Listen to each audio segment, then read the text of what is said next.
기도하겠습니다.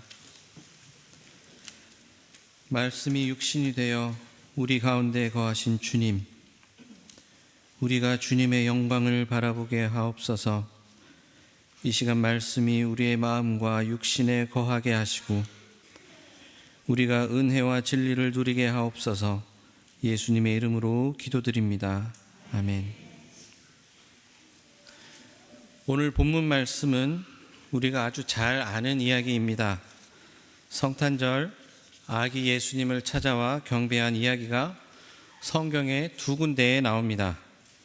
하나는 오늘 본문 마태복음에 나온 동방으로부터 온 박사들의 경배이고, 다른 하나는 누가복음에 나오는 목동들의 경배입니다.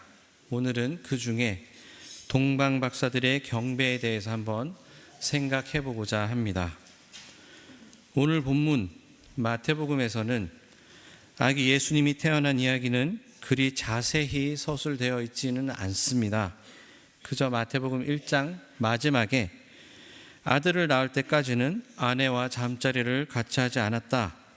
아들이 태어나니 요셉은 그 이름을 예수라고 하였다. 한 절과 2장 첫 절에 헤롯 왕 때에 예수께서 유대 베들레헴에 나셨다. 이 두 구절이 전부입니다. 그리고 예수님 탄생 전후로 이야기들이 있는데, 탄생 전에는 요셉에 대한 이야기이고 탄생 후에는 동방 박사들의 경배와 그 뒷이야기들이 나옵니다. 어쩌면 마태복음에서는 예수님의 탄생을 요셉의 이야기, 그리고 동방 박사들의 경배와 그 이후에 일어난 일로 설명하고 있다고 해도 과언이 아니겠습니다. 동방의 박사들은 별을 보고 유대인의 왕을 찾아왔습니다. 당시 이스라엘은 로마의 식민지로서 정말 볼품없고 희망이 없는 동네였는데, 그 보잘것없는 나라에 왕이 났다고 먼 길을 찾아옵니다. 그 소식에 예루살렘과 헤롯이 소동했습니다. 소동할 만합니다. 이스라엘이 그렇게 기다리고 고대하던 메시아가 났다고 동방에서부터 박사들이 찾아왔다니 말입니다. 이 동방으로부터 온 박사들의 정체는 정확히 모르겠지만 이들이 꿈꾸며 찾아온 유대인의 왕이라는 사람은 어떤 모습일지 짐작이 갑니다. 이들이 찾아왔다는 유대인의 왕을 찾아 헤롯 왕에게 찾아간 사실을 보면 말입니다. 그들은 유대인의 왕을 찾아 왕궁으로 갔습니다. 그 소동으로 인해서 헤롯은 대제사장들과 율법 교사들, 즉 당시의 유명한 종교인들과 학자들을 불러서 그리스도가 나실 곳을 물어봅니다. 그들은 구약 미가의 예언을 따라서 베들레헴이라고 대답을 해줍니다. 헤롯은 동방의 박사들에게 별에 대하여 자세히 물으면서 아기에 대해서 아는 것이 있으면 자신에게 알려달라고 합니다. 박사들은 그 말을 듣고 베들레헴으로 찾아가 별이 멈추는 곳에서 예수님을 만나고 황금과 유향과 몰약을 예물로 드리며 예수님께 경배합니다. 그리고 꿈에 헤롯에게로 가지 말고 곧장 돌아가라는 지시를 받고 다른 길로 돌아갑니다. 그 일이 있은 후에 박사들이 헤롯에게로 돌아오지 않자 헤롯은 분노하면서 명령하기를 베들레헴과 그 지역 안에 있는 산의 아이들을 박사들이 온 때를 기준으로 2살부터 그 아래로 다 죽이라고 명령을 합니다. 피해 사륙이 벌어집니다.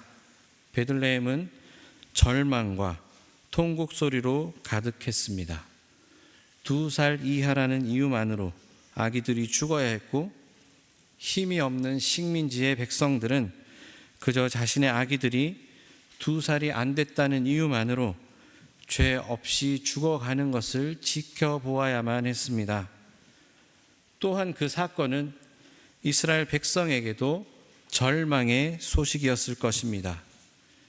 메시아를 기다리던 이스라엘 민족은 베들레헴에서 난 2살 이하 사내 아이들이 다 죽었다는 소식을 들으면서 자신들이 고대하고 기다리던 메시아에 대한 희망을, 수백 년 동안 이어진 식민지 역사를 끝낼 구세주에 대한 희망을 끝내 포기해야만 했던 것입니다. 헤롯은 기뻐하고 이스라엘은 절망해야 했습니다. 그것이 동방의 박사들이 예수님을 찾아 경배한 결과입니다. 이스라엘에게는 더 큰 절망이 찾아왔고 이스라엘을 다스리던 헤롯에게는 기쁨이 찾아왔습니다. 동방에서 온 박사들은 이미 2000년 전 그 당시에도 사람들에게 인정을 받는 박사의 신분이었습니다. 유대인의 왕을 찾아온 그들의 방문으로 온 예루살렘이 소동할 지경이니 말입니다. 그리고 비록 식민지의 왕이기는 했지만 헤롯 왕을 직접 만나서 직접 대면하여 이야기를 할 만큼 그 박사들은 영향력이 있는 사람들이었습니다. 절대 하찮은 사람들이 아니었습니다. 게다가 별을 보고 유대인의 왕이 나심을 알고 찾아왔으니 그 신비로움 또한 대단한 인물들입니다. 그렇게 그들은 당시에 보통 유대인들과는 차원이 다른 삶을 살고 있었습니다. 이것이 오늘 본문을 통해 유추해 볼 수 있는 동방의 박사들에 대한 정보들입니다. 여러분들이 보시기에 또 짐작하시기에 이 동방의 박사들은 어떻습니까? 고상하고 멋있습니다. 내가 그렇게 살 수 있으면 하고 부러운 생각도 듭니다. 그런데 우리는 이들의 소망에 대해 잘 생각해 보아야 합니다. 이들은 세상을 구원할 구세주 그리스도를 찾아 헤롯 왕을 찾아갔습니다. 이것이 그들이 꿈꿔온 유대인의 왕의 모습이었습니다. 그러나 예수님은 유대인의 왕이라고 쓰인 죄패를 달고 십자가에서 더없이 비참하게 죽어가야만 했습니다. 동방의 박사들이 꿈꿔온 구세주는 화려한 왕궁에서 태어나야만 하는 분, 혹은 왕궁을 찾아가면 만날 수 있는 분이었지만 정작 예수님이 태어난 곳은 하루 종일 일을 한 말과 소가 겨우 쉬는 빛 한 줄기 들어오지 않는 동굴 속 마구간이었습니다. 왕의 침대가 아니라 말 밥통, 구유에 누워있는 갓난아기, 그것도 보잘것없고 별 볼 일 없는 가난한 부모의 아이였을 뿐입니다. 동방 박사들이 꿈꿔온 왕을 만나러 헤롯에게로 가는 바람에 베들레헴에는 피바람이 불었습니다. 그리고 모두가 절망하며 슬퍼해야 했습니다. 베들레헴은 곡소리로 가득 찼습니다. 이것이 동방 박사들이 유대인의 왕 예수를 찾아 헤롯 왕궁으로 간 결과입니다. 성탄을 맞이하는 주께로 성도님 여러분, 여러분들이 살고 계신 땅에서 여러분들이 꿈꾸는 왕은, 여러분들이 꿈꾸는 그리스도는 어떤 모습입니까? 여러분들은 어떤 모습을 한 왕을 기다리고 계십니까? 이 질문을 이렇게 바꿔도 같은 의미일 것 같습니다. 여러분들은 신앙이 무엇이라고 생각하십니까? 왜 신앙생활을 하며 무엇을 위해서 신앙생활을 하십니까? 여러분들은 각자의 소망을 어디에 두고 계십니까? 혹시 여러분들은 예수님을 왕궁에서 찾고 계시지는 않습니까? 예수님의 정신을 박사급 지식으로 정리된 신앙의 틀과 철학 안에서 찾고 계시지는 않습니까? 신앙의 이유를 화려한 어떤 모습에서 내가 오랫동안 꿈꾸며 고대해온 어떤 기대에서 찾고 계시지는 않습니까? 그렇다면 아마 우리의 베들레헴에도 피바람이 불어야 할지도 모르겠습니다. 하나님이 그 동방의 박사들에게 향한 모든 이스라엘 민족의 희망을 꺾어 놓았듯이 말입니다. 만약 우리 또한 그리스도에 대한 우리의 소망이 동방 박사들의 시선과 같다면 하나님은 그것을 고쳐 놓으려고 애쓰시지 않겠습니까? 그러나 그 동방 박사들의 시선에 희망이 없는 것은 아니었습니다. 그들은 별을 따라 예수님이 계신 곳까지 찾아갔고 그곳에서 마침내 예수님을 만났습니다. 그들이 그토록 기다리며 기대해온 예수님을 마침내 만났습니다. 그런데 그들의 생각과는 전혀 다른 모습이었습니다.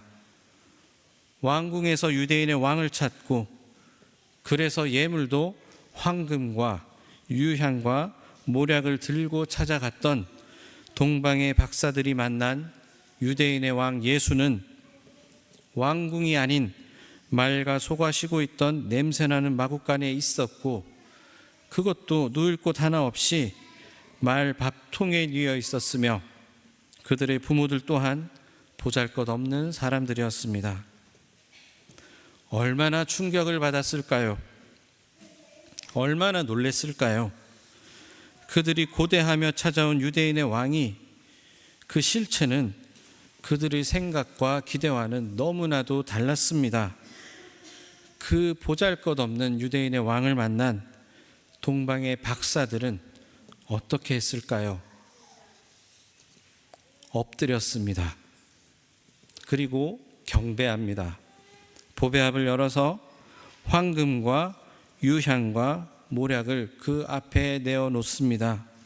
그들은 그렇게 아기 예수님을 만났습니다.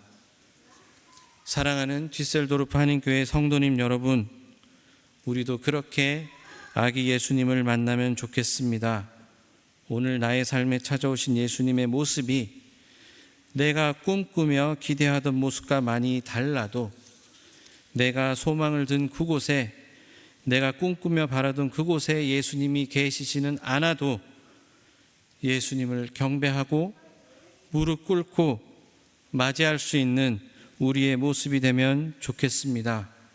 내가 찾는 예수님이 비록 왕궁에 있지 않아도 높은 학문적인 성취에 있지 않아도 고상한 철학 안에 있지 않아도 오늘 사는 냄새 가득한 내 보잘것없는 삶 가운데 있더라도 비록 나의 생각과 기대와 신앙의 모습이 다르더라도 그래도 우리는 예수님을 만나고 경험하고 받아들일 수 있으면 그렇게 신앙을 살 수 있으면 좋겠습니다.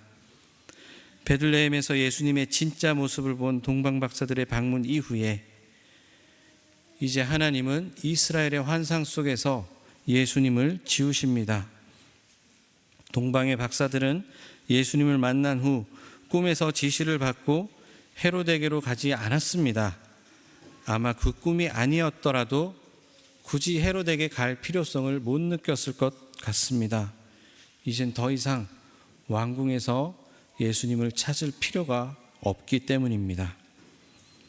동방의 박사들을 기다리던 헤롯은 결국 화가 머리 끝까지 나서 베들레헴의 2살 이하 산의 아이들을 다 죽여버립니다. 아까도 말씀드렸듯이 이 사건은 식민지였던 베들레헴 2살 이하의 아이를 둔 부모들의 절망과 슬픔뿐만 아니라 모든 이스라엘 민족의 절망이었습니다. 구약의 예언을 믿고 베들레헴에서 그리스도가 나길 기대했던 이스라엘 민족은 이제 희망을 잃어버렸습니다. 그러나 사실은 그들이 꿈꾸던, 좀 더 노골적으로 이야기하자면 그들이 원하던 메시아에 대한 희망이 없어진 것입니다. 그들이 원하던 모습의 그리스도, 그들이 꿈꾸고 바라던 신앙은 없어졌습니다. 그리고 아기 예수님은 헤롯의 칼날을 피해 이집트로 도망간 후에 모든 이스라엘이 무시하던 나사렛이라는 동네에서 살아가십니다. 이스라엘이 원하고 꿈꾸던 희망을 하나님은 없애셨습니다. 이제 베들레헴은 사람들에게 더 이상 희망의 땅으로 남아있지 않습니다.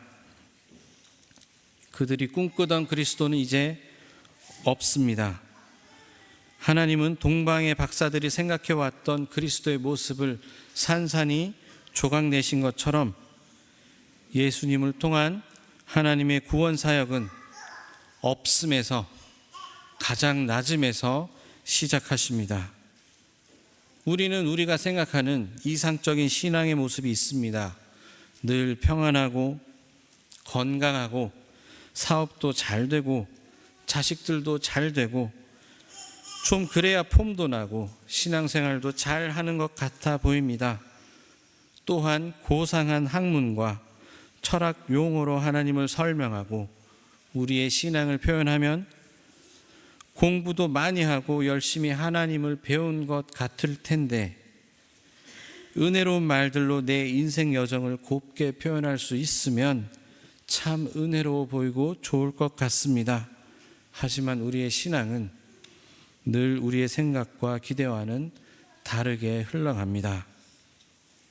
왕궁을 찾아갔던 동방의 박사들이 마구간에서 예수님을 봤을 때 얼마나 놀랬을까요? 인간의 시선으로 봤을 때, 더군다나 박사들의 시선에서 봤을 때 얼마나 기가 찼겠습니까? 그러나 그들은 예수님을 알아보고 예수님께 경배합니다. 황금을 손에 쥐고 온 박사들이 마구간 말구유에 누워있는 아기 예수님께 엎드렸습니다. 신앙의 여정에서 만나는 예수님의 실체가 우리의 생각과는 다를 수 있습니다. 우리의 시선이 고상하면 고상할수록 예수님의 실체는 우리의 기대와는 멀어질지도 모르겠습니다. 이 험한 세상 속에서 경험하는 신앙도 우리의 기대와는 다를 수 있습니다. 동방의 박사들이 예수님 앞에 황금과 유향과 모략을 내어놓았듯이 우리가 신앙이라는 이름으로 갖고 있는 나의 많은 두려움들, 아픔과 상처들, 욕심과 교만들 모두 아기 예수님 앞에 내려놓는 이 성탄이 되면 좋겠습니다. 또한 신앙을 내 관점과 내 생각과 나의 철학으로 가득 채우게 만드는 나의 삶의 무게와 고단함도 인간이 되어 친히 이 땅에 찾아오신 아기 예수님 앞에 내어놓을 수 있기를 바랍니다. 그것이 우리가 아기 예수님께 드려야 할 황금과 유향과 모략입니다. 우리는 모두 동방으로부터 왕을 찾아 예루살렘으로 온 박사들과 같은 사람들입니다. 우리 모두는 각자 저마다 가진 것들이 많아서 예수님을 찾아 베들레헴 마구간이 아닌 왕궁을 기웃거리는 사람들입니다. 우리 모두 왕궁이 아닌 마구간 말구유에서 참 육신으로 이 땅 가장 낮은 곳으로 오신 예수님을 만납시다. 그것이 예수님의 참 모습입니다. 그리고 그 앞에 엎드려 경배하며 우리가 가진 것을 내어놓읍시다. 그렇게 우리 모두의 신앙의 허상을 깨고 가장 낮은 곳으로 오신 예수님을 만나는 2025년 성탄이 되길 바랍니다. 그래서 이제는 여러분들의 삶에 각자의 꿈이 아닌 하나님의 꿈이 펼쳐져 가는 삶이 되시기를 마구간에 누우신 아기 예수님의 마음을 담아 축원합니다. 기도하겠습니다. 우리가 기대하던 모습이 아니라 말구 위에 누워 계신 예수로 우리 가운데 오신 주님, 이 시간 말씀을 통해 우리 가운데 임하심을 감사드립니다. 우리는 예수님을 왕궁에서 찾았지만 주님은 낮고 작은 자리에서 우리를 만나 주셨고, 화려함과 성공 속에서 하나님을 찾으려 했던 우리의 시선을 다시 십자가의 길로 돌려주셨습니다. 하나님, 신앙이라는 이름으로 붙들고 있던 우리의 기대와 계산, 우리의 두려움과 욕심, 우리의 상처와 교만을 오늘 동방 박사들처럼 주님 앞에 내려놓게 하여 주옵소서. 내가 생각한 이상적인 신앙이 아니라 하나님께서 주시는 참된 신앙을 살게 하시고, 내가 원하는 예수가 아니라 하나님께서 보내주신 예수를 따르게 하여 주옵소서. 이 험한 세상 속에서 우리의 신앙이 기대와 다르게 흘러갈 때에도 말 구유에 계신 주님 앞에 엎드릴 줄 아는 믿음을 허락하여 주시고, 우리의 삶 전체가 주님께 드리는 황금과 유향과 몰약이 되게 하여 주시옵소서. 우리를 위해 이 땅에 오신 예수 그리스도의 이름으로 기도드립니다. 아멘.